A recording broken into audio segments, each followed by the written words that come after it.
Hey everybody, real quick, wanted to go over this PowerPoint of the themes that we saw in Call of the Wild.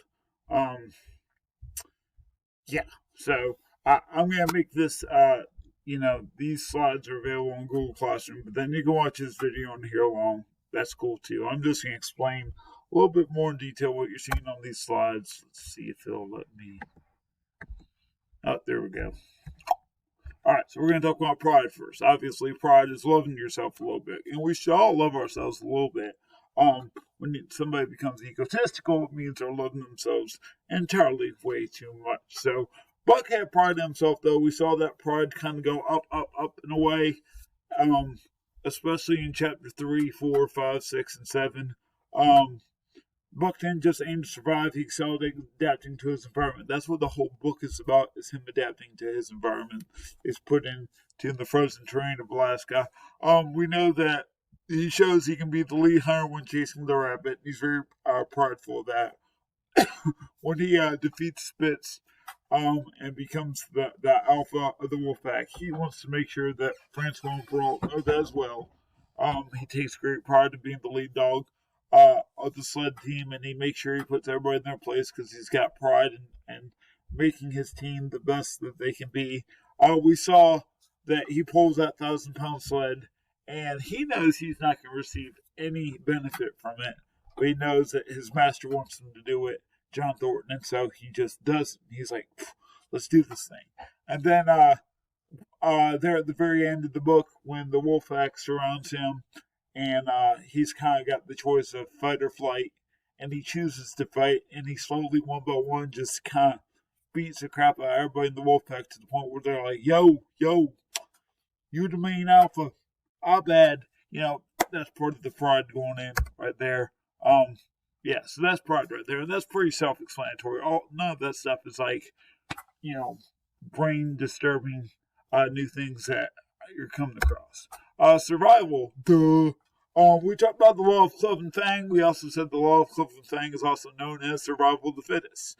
And again, this is what the book is about: him surviving in the frozen terrain of Alaska, learning to adapt to situation.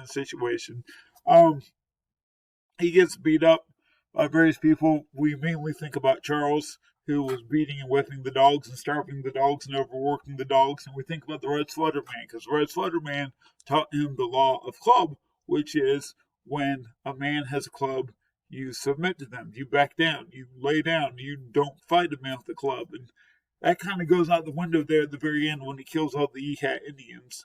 But he survives that. And he learns that, especially with the Red Sweater Man, I need to submit to this guy or he's going to kill me. We know that he survived the colder climates. It said that in Alaska it got to negative 50 degrees. That's cold, y'all. Like, when it gets to be 40 degrees and we try to go outside for recess, kids are like, it's too cold, I can't do this, oh my God. So, negative 50 would be pretty traumatic for a normal person, especially for North Carolina. We know that he crosses Alaska time and time again. I believe at one point, I think in chapter 4, it says that they've traveled 2,500 miles back and forth across Alaska. We know that he survives various attacks from Spitz, from the Wolfpack, I put wild huskies, but you guys in class know we call them zombie huskies, or zombie dogs, because that sounds a whole lot cooler. We know that he learns how to steal to get enough food to live off of. He eats as food as fast as he can, then he steals from others. And we know that he single-handedly took on the Indians there at the end of chapter 7, and they were armed with weapons, and he figured out real quick those weapons are nothing compared to his strength, and he takes them down one by one, killing a lot of them, most of the rest running away because they're scared out of their minds of this crazy wild dog. So that's survival right there. Transformation. I know it's not Tuesday, y'all, but we're going to talk about transformation. That's my dad joke in there. My bad. We know that Buck evolves throughout the book. When we meet him, we find out that he's a Scotch Shepherd. His mom's a Scotch Shepherd. His dad's a Saint Bernard. And so a Scotch Shepherd is a muscular dog. A Saint Bernard is a big dog. And you put a big dog with a muscular dog, and you get a big muscular dog. We kind of, in class, you guys know that we talked about, he's kind of like the John Cena of dogs. He's a big, muscular dog, or the Rock. And we know that by chapter 7, he kind of morphs a little bit, and he goes from just being a dog into this wolf-dog hybrid animal, where he's still a dog, but he's very much part wolf as well. And it's kind of this weird mutation that happens in chapter 7. That's one of the things Chapter 7 is by far, I think, the coolest chapter in Call of the Wild, because you finally get to all the action where he's hunting and killing stuff, and he takes on the Indians and that killed John Thornton, and you kind of get to see this powerful dog, come to pass. But anyways, we know by the end of the book he's got larger muscles, sharper teeth, thicker skin and fur. He's got a keener sense of smell and taste, and he has the ability to adapt to his opponent. So he took down that moose, and he took down that bear, and then he took down the Indians. He's able to adapt to anything he's fighting. And that's transformation. Even though it's not Tuesday. No tacos on Tuesday either. Trust, I think there's 5. Yeah, there's 5. Trust. We know that he's got trust issues. He's living with Judge Miller. And just over the course of 7 chapters, he just jumps from person to person. He doesn't actually start to feel loved till he meets John Thornton. We know Francois Perrault care about him, and they say they love him, but they also have to sell him because their job said to sell the dog. So they did. So his trust kind of gets eroded throughout the book until he comes upon John Thornton. And then when John Thornton dies, he decides he will no longer be, chained to the idea of having to have an owner. But just in 7 chapters, he passes hands through Judge Miller, Manuel, the man in the red sweater, Francois Perrault, the Scotsman, Charles, Hal, and Mercedes, and then John Thornton, and then he leaves to go off on his own to be the leader of the wolf pack, okay? And the last theme, violence. Duh. This book is kind of violent. Not so much in chapter 1, but chapter 2 through 7 kind of amp up that violence. The sled team, we know, will attack its own members if defeated in a fight. We saw them do that to Curly. They literally ate Curly alive. They did the same with Spitz. When Spitz fought Buck and lost, and Buck broke both of his legs, and Spitz went down. And Buck didn't even have to really defeat him. He just had to knock Spitz down, and the rest of the sled team ate Spitz, which is so terribly violent. This is definitely not a Disney movie.